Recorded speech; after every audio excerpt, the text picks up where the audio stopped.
All right, this is my third attempt to go live this evening. I might have to reboot my computer or something. Either that or Facebook just doesn't like me. I think Facebook doesn't like me. I've been hearing a lot of bad things about Facebook lately. Solo, what's up, man? Thanks for jumping in. Yeah, so guys, huge shout out to Jake Crawl for jumping on the live in the group today. Well done, man. Well done. Great points. Great points. And I'm gonna definitely that's my book that I'm writing is on the to-do list. That's definitely I'm gonna follow your method. I think that's great, man. I really do. But he also reminded me that ClickFunnels is for everyone, every business, and this group is not just about agency. Even though that's what I specialize in for digital marketing, that's just where I come from. So by all means, guys, jump on the free course that I created, because this group isn't just about agencies. I center everything around ClickFunnels because it's marketing. It's like the best marketing tool that I've come across, and I've tried a lot. I stumbled and tried everything out. So I put the link in the description. Everybody gets free access to this course. So it's just a basic course, but it'll help you get started with ClickFunnels. And even if you don't know what ClickFunnels is and you're just curious, take the course. It'll kind of show you. It'll guide you on how to get started. Everybody thinks that ClickFunnels is this magic. Well, hold on. Let me rephrase that. Everybody thinks that ClickFunnels is a scam because of the other people making it sound like it's this magical get rich overnight thing, and it's not. There's a lot of people having success, but remember, guys, the success comes from within you, okay? It doesn't come from the software. It doesn't come from a magic pill or whatever. Your effort determines your success, okay? So, but that being said, ClickFunnels is one hell of a tool. I don't know about you, but if I had to cut down a tree and my choices were a steak knife or an axe, I would choose the axe. Well, ClickFunnels is the axe for marketing, so to speak. So it's just the right tool for the job. It's the best tool for the job, right? Actually, it's not even an axe. It's a chainsaw. Let's go with that. It's a chainsaw. It's a mill. So did you take this one, Jake? This one's the starter course. I knew you took the mini course. I don't know if you took this one though. This one's a little bit longer, and I made this a while back, but it's definitely, I put a lot of energy into it, and it's not just agency stuff too. I talk about other ways you can monetize, 5 ways specifically on how you can monetize with ClickFunnels, making a course, making an agency, affiliate marketing, yada yada yada, local businesses, whole bunch of different ways that you can do it. It's pretty cool. Yeah, no, that was the mini course that you jumped on, but this one, yeah, jump on this one. This one's also free, man. Take advantage of it. I know you're reading .com secrets right now, so this course will actually go hand in hand with that. So give it a shot. It's pretty cool. Everyone's welcome to it. Also, definitely, if you see anybody struggling with ClickFunnels, if you're in the ClickFunnels group, join the ClickFunnels official group, guys, because you can refer them to this group, right? I can't go in and be like, hey, join my Facebook group because it's self-promoting. But if you see somebody like, hey, I need help with ClickFunnels, say, Jason in this group helps with ClickFunnels. He's got a free course. Check him out. He's, if you sign up with his link, he's even got bonuses. So don't be afraid to do me a favor. Anyways, well, that's that shameless plug for myself. What did I want to talk about tonight? Oh, looking back. Very inspired by your live tonight, Jake, or earlier today.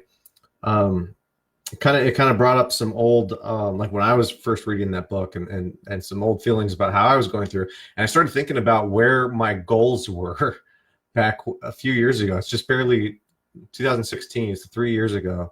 Where my goals were and where they are now, they're completely different. It's not bad. It's not bad different. But I think that's one thing that that gives us so much trouble in the beginning. That's why so many people have so much trouble in the beginning, because they don't want to let go of that ideology, right? That focus, because they're like, oh, this is the way it has to be. Whereas as you move on, you start to be a little bit more flexible, because you realize that, okay, I've never done this before. Maybe I don't know the right ways to do it. So you start bending and moving. So your goals start adapting to your flexibility, right? So it's like the whole road starts to adjust with you. It's kind of cool. basically like my goals and stuff have changed so much. I remember thinking that it was like I might as well try to walk on the moon um, before I can ever accomplish anything. But now my goals are so completely different. It's like, no, I can do that. I know I can do that. I know I'm capable of doing that. Just rubbing elbows and talking and reading. So what's the point? Why am I bringing this up? Is because everybody should be able to have access to this, right? Everybody should knowledge is power, and I don't think our school systems do a good enough job showing people that, right? It's a very interesting thing, our school system, how we teach them to, okay, you can do whatever you want, think outside the box. No, no, no, no, no, don't do it that way. That seems to be the whole process of the school, right? Oh, you can do whatever you want, but you can't do that, right? It's just very counterintuitive. It's not a lot of exploration with our minds, and the answers are kind of given to us, right? And you don't pass until you get the right answer. It's not this figure it out. So I'm kind of going to take a little detour off of this because I want to rant for a second here. I remember having a situation with my son. He was in high school. He was a freshman in high school. This was in Dallas, and I'm sitting down with his teacher and the principal because my son got written up for cheating on an exam. Now, normally in this class, they're allowed to use the computers for resources because they all had tablets at the time, so they were allowed to Google stuff. And in this case, for the particular exam that they were on, you weren't allowed to use Google, and my son did. He got caught using Google. He didn't get physically caught, but the crawler saw the words that he used. He copied and pasted from Google, and the only way that you could have done that was if you found something online. And they recognized it, so he got written up for it. And because this is a big deal, he was cheating on a test. I got pulled in and had to sit down with the principal and the teacher. And it's really funny because the conversation that I was having with the principal and the teacher is like they were fuming, right? Like steam was coming out of their ears like cartoon characters. And I'm laughing in my head. I'm like, this is ridiculous. I had to take off work to go over there. I was kind of, this is silly. And my son's like embarrassed and ashamed. He's got his head down. And I'm not trying to be argumentative at all with them, but I'm like, what exactly did my son do wrong? And they're like, well, he utilized Google when he wasn't supposed to. And I was like, so let me get this straight. He had access to a tool, a resource. He used that resource and he answered the question. And you're punishing him for that. Well, he's not allowed to use that resource. We're trying to teach him how to do it without. It was like, oh, you want him to utilize his memorization skills. Is that what the test is about? And I started like questioning like everything, right? I was like, so that's what the test was about. It was about his memorizational skills. That's what you wanted to test. No, not necessarily. We want to test to see if he's actually learning the data. And I was like, okay. And I looked over at my son. I'm like, did you learn it? And I even used it as an example. I said, can you tell me any other question on the test? But for some reason, I have a feeling this one particular answer is going to stick with you for the rest of your life. And I wasn't trying to be combative, but what was happening in this moment in my life was like, I can't believe we're stifling our children, right? We're telling them, we're just confusing them. We're not teaching them. It's like, you have to learn it this way. Why? Does it really matter how they learn it? It's kind of like one of those things. It's like laughing at something. It's like, oh, you only know that because such and such said that on the Tonight Show. So what? I know it because of that. I still know it, right? It doesn't matter how you know it, as long as you know it. And that's the main point of learning. So coming right back into my original thoughts with adapting to business, we aren't taught these as children, these techniques, right? We're not taught to think for ourselves and figure things out for ourselves. And hell, there might be multiple ways of doing something. We're not taught that, right? We're taught this systematized way of doing things. And I'm not trying to say that that's a wrong way of doing it, because clearly it works for a lot of people, but it's not a dogma, right? It's not just one way of viewing the world, one way of learning. So by teaching our children this, we're ultimately teaching ourselves to fail when we go out on our own as an entrepreneur. Let that sink in for a second, right? As long as you stay within the system and you're miserable, all's good, right? You learn the system, you live the system, and then you die in the system. All's good. You're just miserable. But if you try to leave the system and you try to have success on your own, you're in for one hell of a ride, because your mind's not adapted to that kind of thinking. It just doesn't work. So long story short, to make a short story long, that's where I landed today. It's like, wow, I had no idea how much my mind has changed in just the few years since I've set out on my own as an entrepreneur. I view the world completely different now, right? Especially business world, but like even like talking to people. I don't even waste my, if there's disagreements now, I'll jump in and I'll say something, and I'll be like, it'll catch my attention and I'll question it. And then somebody's like fighting to the death on it. And I look at my watch and I'm like, yeah, this isn't worth my time. All right, good luck with that, buddy. And they want to fight, and you're like, nope, I got better things to do. I've got goals and plans. It's your mind just completely changes. Yes, we need to use all the tools that are in our arsenal, right? It can't just be a little. Exactly. That's exactly my point. And we should also be teaching, in my personal opinion, we should be teaching the kids to understand that there's not just one system. There's not just one way of thinking, one way of doing things. There's multiple ways, because not everybody learns at the same pace. And that's the main thing that I have the problem with, right? Is because we think that little Johnny's not reading at a 5th grade level, he's behind. What the hell? Who the hell are we to say he's behind?